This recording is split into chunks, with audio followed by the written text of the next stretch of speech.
ఓం నమః శివాయ. ఓం నమో నారాయణాయ. నరదృష్టి నివారణ కాళభైరవాయ నమో నమః. ఓం కాళకాలాయ విద్మహే కాళాతీతాయ ధీమహి తన్నో నరదృష్టి నివారణ కాళభైరవ ప్రచోదయాతు. హరి ఓం. మా ఛానల్కి స్వాగతం. చూస్తున్న వీక్షకులకు, ప్రేక్షకులకు, ప్రియ కాళభైరవ భగవద్బంధులకి స్వాగతం పలుకుతూ, జ్యోతిష్య అభిమానులకు, సనాతన ధర్మ సంరక్షకులకు అందరికన్నా ముందుగా చైత్ర పూర్ణిమ శుభాకాంక్షలు. చైత్రమాసం అనగానే మనకు అందరికీ గుర్తొచ్చేది వేసవి కాలం. అంటే స్కూళ్ళు, కాలేజీలు అన్నీ అయిపోయి పిల్లలతో ఆటపాటల చేత అందరము ఆధ్యాత్మిక చింతనతో కూడుకున్నటువంటి మాసం కనుక వేసవి కాలంలో వీలైనంత వరకు మిట్ట మధ్యాహ్నం పూట బయట ప్రయాణాలు పెట్టుకోకుండా ఉండడం ఉత్తమోత్తంగా భావించగలగాలి. 1 ఏప్రిల్ నెల 2026 నుండి 15/4/2026 వరకు పుట్టినటువంటి వారందరికీ కూడా ముందస్తుగా జన్మదిన శుభాకాంక్షలు. గతంలో వివాహం చేసుకున్న వారికి వివాహ వార్షికోత్సవ శుభాకాంక్షలు. ద్వాదశ రాశుల్లో గ్రహ గమనాలను వీక్షింపచేద్దాం. మేషరాశిలో ఏడాది తర్వాత శుక్ర భగవానుడు సంచార స్థితి, 12 సంవత్సరాల తర్వాత దేవగురు బృహస్పతి మిథునరాశిలో సంచార స్థితి, 18 సంవత్సరాల తర్వాత సింహరాశిలో కేతు సంచార స్థితి, కుంభరాశిలో కుజుడు బుధుడు మరియు రాహు సంచార స్థితి, 30 సంవత్సరాల తర్వాత మీనరాశిలో శని భగవానుడు, ఏడాది తర్వాత రవి భగవానుడితో కలిపినటువంటి శని భగవానుడు సంచార స్థితితో ద్వాదశ రాశుల్లో గ్రహ గమనాలు ఈ విధంగా ఉన్నాయి. కర్కాటక రాశి వారికి పరాభావ నమ సంవత్సర ప్రారంభం నుంచి అనేక రకాలైన అష్ట కష్టాలు పొంచి ఉన్నాయి. ప్రారంభ కాల సమయంలోనే అష్టమంలో త్రిగ్రహ సంచార స్థితి ఉంది. తస్మాత్ జాగ్రత్త అని చెప్పి జ్యోతిర్విజ్ఞానం తెలియచేస్తుంది. కర్కాటక రాశిలో ఏ నక్షత్రాలు వస్తాయి అనగా పునర్వసు నక్షత్రంలోని చివరైనటువంటి 4వ పాదము, పుష్యమీ నక్షత్రంలోని 4 పాదాలు, ఆశ్లేష నక్షత్రంలో 4 పాదాలు కలిపితే కర్కాటక రాశి. రాశాధిపతి చంద్రభగవానుడు కనుక వీరికి ధనవాకు కుటుంబ స్థానంలో కేతువు, అష్టమంలో త్రిగ్రహ సంచార స్థితి, భాగ్యంలో ఎన్నడూ లేని విధంగా 30 సంవత్సరాల తర్వాత శని భగవానుడు, ఏడాది తర్వాత శనితో కలిపినటువంటి రవి భగవానుడు, వ్యయంలో దేవగురు బృహస్పతి వక్రగమన సంచార స్థితిలో సంచారం చేయనప్పుడు అనేక రకాలమైనటువంటి ఆర్థిక ఇబ్బందులు, ఇంట్లో మనస్పర్ధలు, కలహాలు, గొడవలు, అనేక రకాలమైన సమస్యలు పొంచి ఉన్నాయి. కనుక ఇలాంటి కాల సమయంలో చైత్ర పూర్ణిమ సందర్భంగా మీరు ఒక వెడల్పాటి పాత్రలో బియ్యాన్ని కానీ, బియ్య పిండిని కానీ, లేదా జొన్న పిండిని కానీ వేసి చంద్రుణ్ణి చూస్తూ మీరు మీ కోరికను నెరవేర్చాలని చెప్పి చంద్రమా మనసో జాతః అని చెప్పి మనకు వేదం చెప్పడం జరుగుతుంది. మన మనకారకుడు చంద్ర భగవానుడు. అలా ఈ నీటిని, ఈ పిండి నీటిని తీసుకొని వెళ్ళి గోమాతకు ఎప్పుడైతే ఆహారాన్ని ఏర్పాటు చేస్తారో అష్టమ గ్రహ దోషాలన్నీ కూడా తొలగిపోయి మీరు అనుకుంటున్న అనేక రకాల పనులలో అద్భుతమైన విజయం కర్కాటక రాశి వారి సొంతం అవుతుందని చెప్పి గమనించాలి. అలాగనే అష్టమి తిథి ఎందున తప్పక కాళభైరవ స్వామి యొక్క స్మరణ, కుక్కకు, కాకులకు ఆహారాన్ని ఏర్పాటు చేయండి, కష్టాలను తొలగించుకోండి.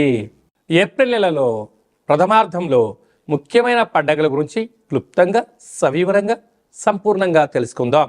మనకు 2వ తారీఖు ఏప్రిల్ నెలలో చైత్రమాస పూర్ణిమ అంటే విశేషమైనటువంటి పూర్ణిమ తిథి ఎందున, అంటే తెలుగు ఉగాది ప్రారంభమైన తర్వాత వచ్చేటువంటి మొట్టమొదటి పూర్ణిమ కావడం వలన తప్పక మనమందరము కూడా వీలైనంత వరకు గృహంలో శక్త్యానుసారంగా శ్రీ రమా సహిత సత్యనారాయణ స్వామి యొక్క వ్రతము, అలాగనే రాత్రిపూట చంద్రోదయ దర్శనం చేసుకోవడం వలన సంవత్సరాంతము అఖండమైనటువంటి చంద్రుడు ఆకాశంతో వెలుగులు ఎలా ప్రసరిస్తూ ఉంటాడో మన జీవితాల్లో అన్నింటా విద్యలో, ఉద్యోగంలో, వివాహంలో, సంతానంలో, రాజయోగంలో సకల భోగభాగ్యాలతో ఆనందంగా ఉంటాము అని చెప్పి గమనించాలి.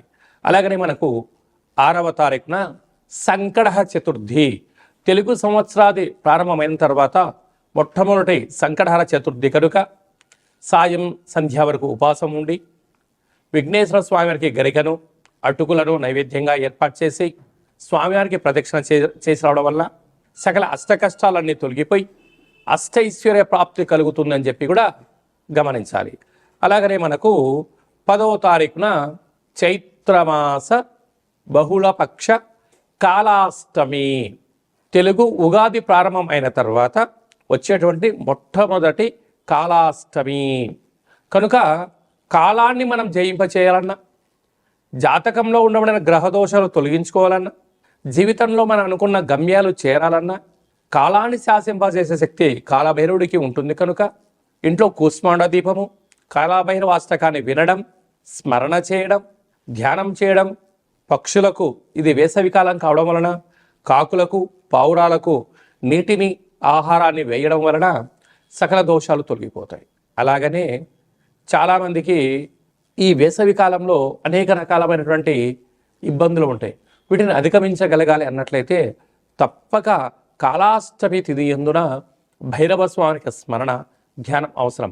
అలా కుదరాలైనటువంటి వారు ఎవరైనా ఉన్నట్లయితే ఈ కింది నెంబర్ మీరు సంప్రదించినట్లయితే, మీ గోత్రనామాలు పంపించినట్లయితే మన యొక్క దేవాలయంలో నిత్య కాళభైరవ పూజా కార్యక్రమాలు, హోమ కార్యక్రమాలు జరుగుతుంటాయి.